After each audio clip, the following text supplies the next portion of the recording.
Sherlock Holmes and the Case of the Belated Christmas. Sherlock Holmes was putting away the Christmas decorations when his friend Dr. Watson came round. "These are rather splendid," said Watson, fingering two small round objects. Holmes agreed, then asked him to return them to the box with the other baubles. "I've had a letter from a late chum," Watson continued. Raising an eyebrow in a clear sign that he was intrigued, Holmes asked, "How can he send a letter if he's dead?" "I didn't say he was dead," Watson replied. "I said he's late. 3 weeks late. That's how he leads his life. 3 weeks later than the rest of us." "Extraordinary fellow," said Holmes. "What's his name?" "Chumley." "Charles Chumley, the chair of the Chudley chapter of the Cheddar Cheese Parers." "That's the chap. Lives in Stow-on-the-Wold now. Stalwart of the Stow stonemasons and storytellers. He's asked me to be in the pantomime." "It's behind you." "What is?" "The box for the fairy." "What a pretty dress," said Watson, handing the box to Holmes. Holmes agreed that it was indeed a pretty dress, then added, "But I've had enough fun for 1 year. Which part does he want you to play?" "The dame." "Can he not find someone locally?" "Apparently not.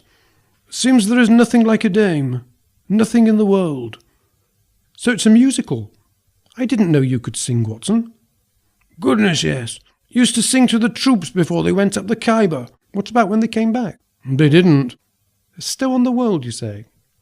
I suggest you catch the 4:50 from Paddington.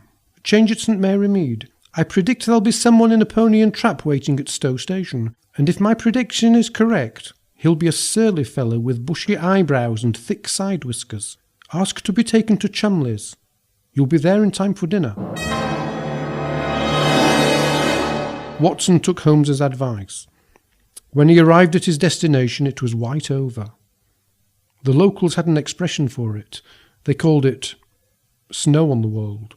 He approached the pony and trap that Holmes had predicted would be there. Sure enough, the driver was a surly fellow with bushy eyebrows and thick side whiskers. Watson marvelled at Holmes's prescience, then rapped on the door. "I say, my man, I want to go up the road and into Stow," he rapped. Immediately they set off, it was clear to Watson that the pony was ill. "It's just a little horse, sir," the driver replied. "Am I all lost, fair?" asked Watson.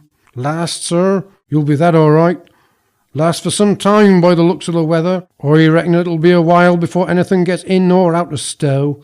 We'll be isolated, marooned."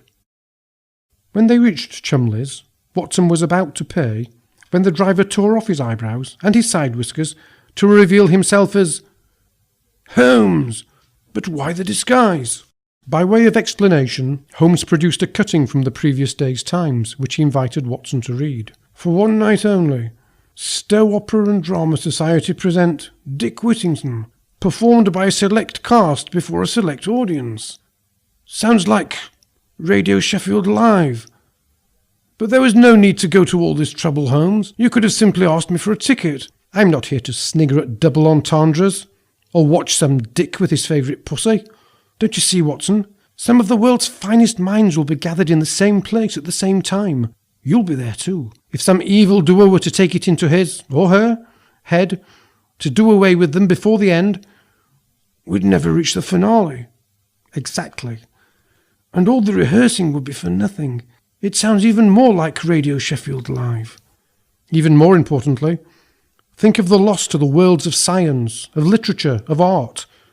Watson thought of the loss for a moment, then said, "We should inform the police." "No, Watson. This evildoer must be caught. Let us go into Chumley's."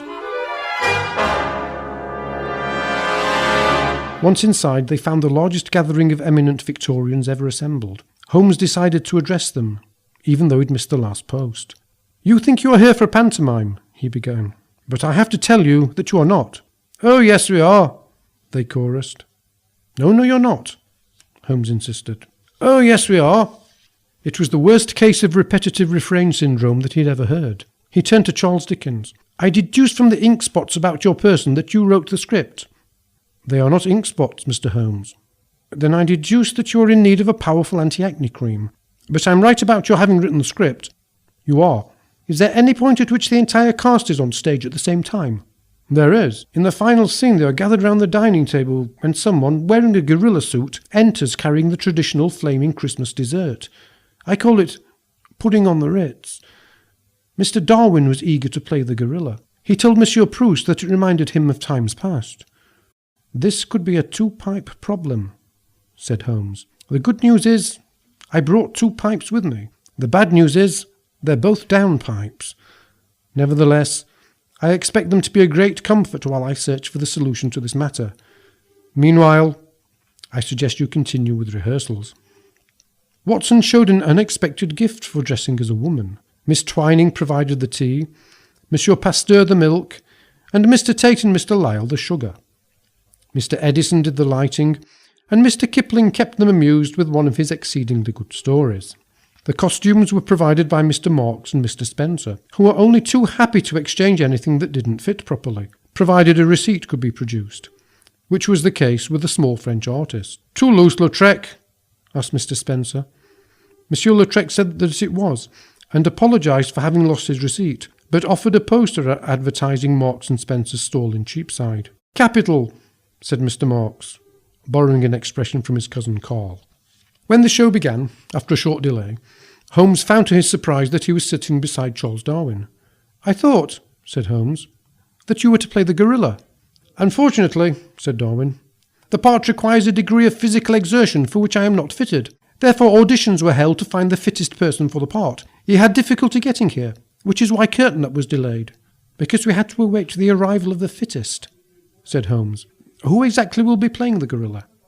But Darwin's reply was lost in the applause as the curtain rose. The evening went down a bomb. By the final act, even Holmes was joining in the fun. The cast were gathered round the dining table when the gorilla entered, carrying an enormous Christmas pudding and a box of matches. As he, or she, was about to strike one, Holmes leapt to his feet and shouted the only words he knew that could stop the show and thereby avert the tragedy that, he now realised, was about to happen. "Health and safety!" he cried. The show stopped instantly. "There's no need to worry," said Watson from the stage. "He, or she, is striking the match away from him, or herself." "It's not his health and safety I'm worried about," said Holmes. "It's yours." Then spotting Inspector Lestrade, he told him to arrest the gorilla. "There's no law against dressing up as a gorilla," said Lestrade. "There is when it's part of your plan to blow our finest minds, and Watson, to smithereens." Just then the actor in the gorilla suit removed his gorilla head to reveal that he was none other than Professor Moriarty.